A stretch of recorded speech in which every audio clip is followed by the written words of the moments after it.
Selamat pagi Bapak Ibu dan Saudara yang dikasihi Tuhan.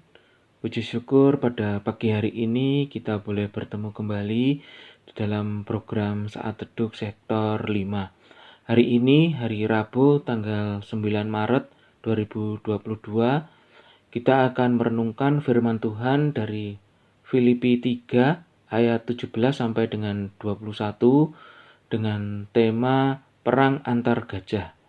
Perenungannya kita ambil dari Pedoman Saat Teduh 4B GKI Residen Sudirman.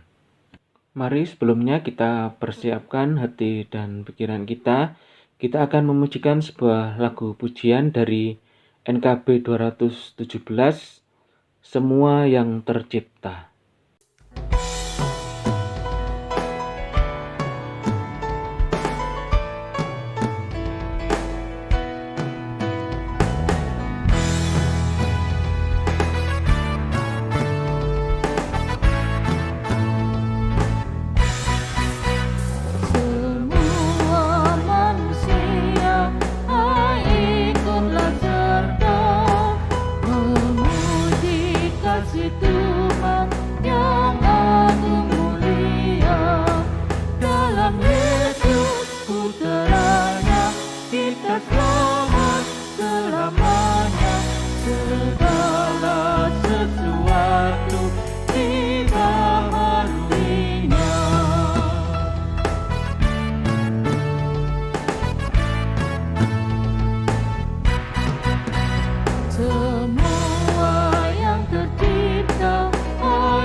Sampaikan pengampunan, pendamaian, belas di bumi baru, genap semuanya.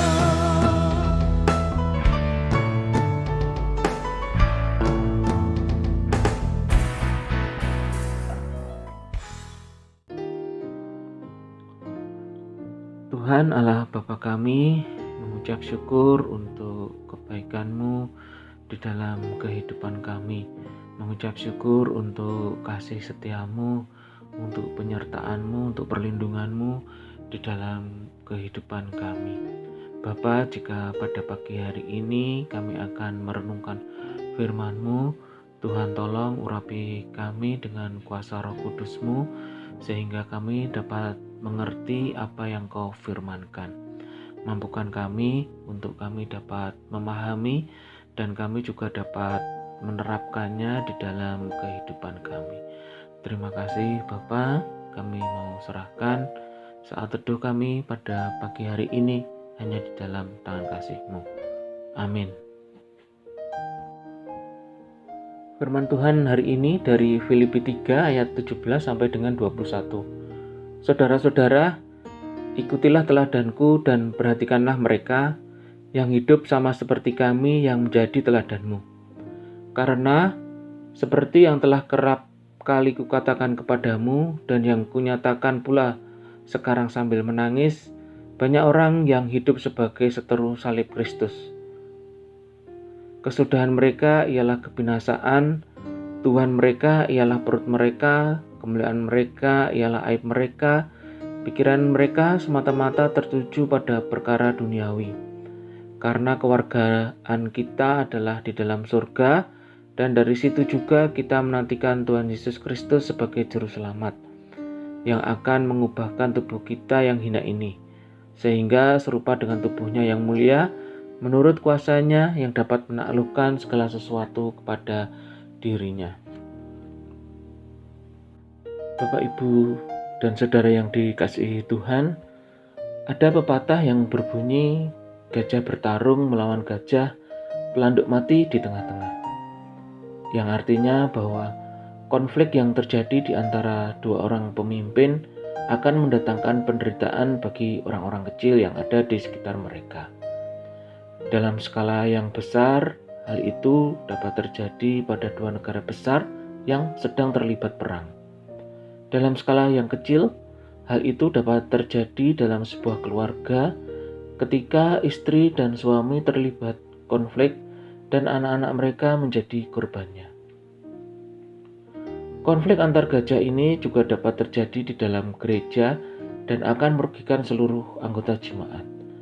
Mereka akan kehilangan keakraban dan sukacita dalam persekutuan, visi dan kerjasama dalam pelayanan, serta semangat dan ketulusan dalam kesaksian. Lebih parahnya lagi, mereka sendiri akan terseret masuk ke dalam pusaran konflik para pemimpin mereka. Masalahnya, semakin besar gajah yang terlibat, semakin sulit pula konflik itu diselesaikan.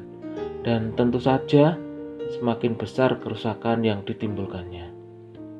Sebelum memberikan nasihat kepada orang-orang Filipi, Paulus lebih dahulu menyediakan dirinya sebagai teladan.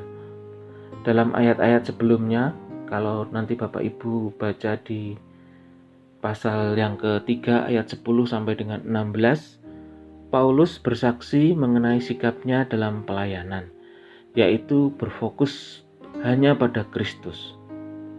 Paulus juga mengingatkan mereka agar tidak mencontoh orang-orang yang lebih berfokus pada perkara-perkara duniawi.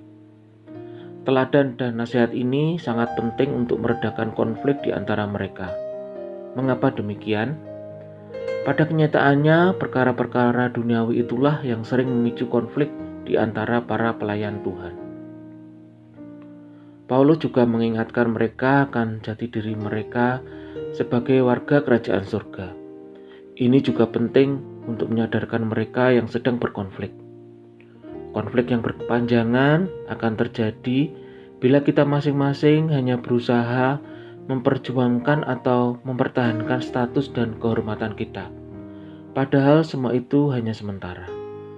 Daripada bertengkar untuk memperjuangkan kehormatan kita sendiri, Paulus mengajak kita melihat kemuliaan yang lebih besar yang tersedia bagi kita ketika tubuh kita diubah menjadi serupa dengan tubuh Kristus.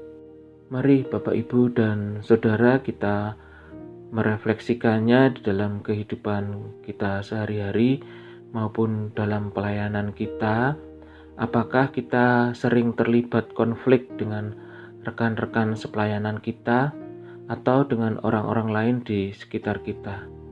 Mari kita periksa diri kita masing-masing, apakah kita masih berfokus pada Kristus saja.